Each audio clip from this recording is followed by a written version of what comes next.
नमस्कार, तुम्हा सर्वांचं आपल्या स्टडी पॉइंट या यूट्यूब चॅनलमध्ये स्वागत आहे। तर रेशन कार्ड अपडेट कोणत्या नागरिकांना आजपासून मोफत राशन मिळणार आहे ते संपूर्णपणे या व्हिडिओच्या माध्यमातून आपण जाणून घेणार आहोत। तत्पूर्वी तुम्ही जर आपल्या स्टडी पॉइंट या यूट्यूब चॅनलवरती जर नवीन असाल तर आपल्या या चॅनलला लगेचच लाईक आणि सबस्क्राइब करायला विसरू नका। चला तर मग वेळ वाया न घालवता कोणत्या रेशन कार्ड धारकांना किंवा नागरिकांना मोफत राशन मिळणार आहे ते या ठिकाणी आपण जाणून घेऊया। बघा, या ठिकाणी तुम्ही टायटल पाहू शकता। टायटल काय आहे बघा, रेशन कार्ड अपडेट 2025 फक्त याच नागरिकांना आजपासून मोफत राशन मिळणार। बघा, रेशन कार्ड अपडेट काय आहे, राज्यातील कोणत्याही नागरिकांना आजपासून मोफत राशन मिळणार आहे आणि कशामुळे मिळणार आहे, त्यासाठी त्यांना कोणकोणते कागदपत्रे लागतील आणि आपल्या मोफत राशन चालू ठेवण्यासाठी त्यांना काय करावे लागेल या संपूर्ण विषयी माहिती या व्हिडिओच्या माध्यमातून आपण जाणून घेणार आहोत। बघा, रेशन कार्ड अपडेट काय आहे, राज्यातील नागरिकांसाठी एक महत्त्वाची आणि मोठी बातमी समोर येत आहे। देशभरात आपल्या सर्वांना माहिती आहे की रेशन कार्ड हा किती महत्त्वाचा पुरावा आहे। रेशन कार्ड हा पुरावा नसून गोरगरिबांचा एक आधार आहे, कारण या ठिकाणी आपल्याला मोफत अन्नधान्य मिळत असतो। केंद्र सरकारपासून भारताचे प्रधानमंत्री नरेंद्र मोदी यांनी मोफत अन्नधान्य योजना सुरू केली आहे। यामुळे भरपूर लोकांना त्या राशन कार्डवर मोफत धान्य मिळत आहे। परंतु आता काही लोकांना मोफत धान्य मिळणार नाही। त्याच्या मागचा एक महत्त्वाचा कारण आहे, त्याचीच माहिती आज आपण या ठिकाणी घेणार आहोत।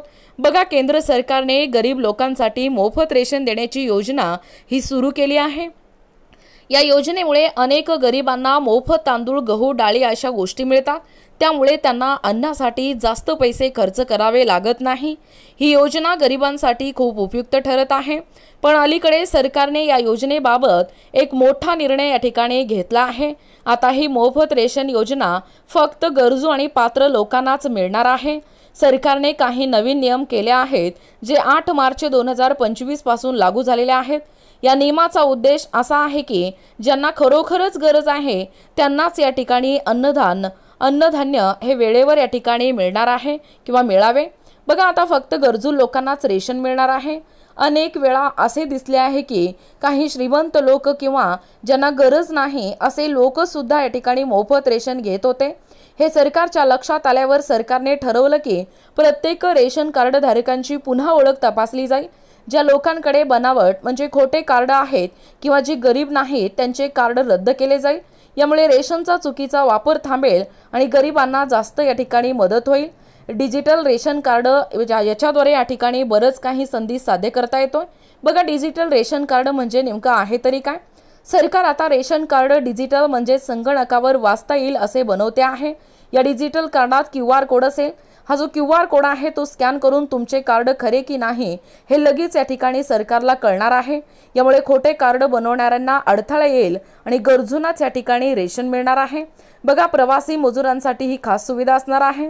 जे लोक कामासाठी एका गावातून दुसऱ्या गावात जातात प्रवासी मजूर, त्यांच्यासाठी एक आनंदाची बातमी आहे। आता ते देशात कुठेही असले तरी रेशन घेऊ शकतात। सरकारने त्यांच्यासाठी एक खास सुविधा त्या ठिकाणी दिली आहे। त्यांना एका वर्षात 7 ते 8 गॅस सिलेंडरवर सुद्धा सरकारकडून पैसे मिळतील। यामुळे त्यांना स्वयंपाकाच्या गॅससाठी जास्त पैसे भरावे लागणार नाहीत।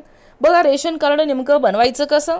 तुम्हाला जर रेशन कार्ड हवे असेल तर जवळच्या जनसेवा केंद्रावर जावं लागणार आहे। तिथे रेशन कार्डसाठी अर्ज भरावा लागणार आहे। अर्जामध्ये तुमचं नाव, पत्ता, कुटुंबातील लोकांची माहिती तुम्हाला अचूक द्यावी लागणार आहे। तसेच आधार कार्ड, उत्पन्नाचा दाखला आणि इतर जी कागदपत्रे आहेत ती सोबत या ठिकाणी जोडावी लागणार आहे। अर्जासोबत 100 रुपये फी तुम्हाला द्यावं लागणार आहे। जर चुकीची माहिती दिली तर तुमचा अर्ज या ठिकाणी रद्द होऊ शकतो। बघा, अशा प्रकारे एकूणच कोणत्या नागरिकांना या ठिकाणी मोफत धान्य मिळणार आहे याबद्दल संपूर्ण सविस्तर माहिती या व्हिडिओच्या माध्यमातून जाणून घेण्याचा प्रयत्न केलेला आहोत। अशाच प्रकारचे नवनवीन अपडेट पाहिजे असतील किंवा तुम्हाला जर आमच्या अध्यापनाचे व्हिडिओ आवडत असतील किंवा तुम्ही जर आपल्या स्टडी पॉइंट या यूट्यूब चॅनलवरती जर नवीन असाल तर आपल्या या चॅनलला लगेचच लाईक आणि सबस्क्राइब करायला विसरू नका। भेटूया अशाच पुढच्या नवीन व्हिडिओमध्ये। तोपर्यंत धन्यवाद।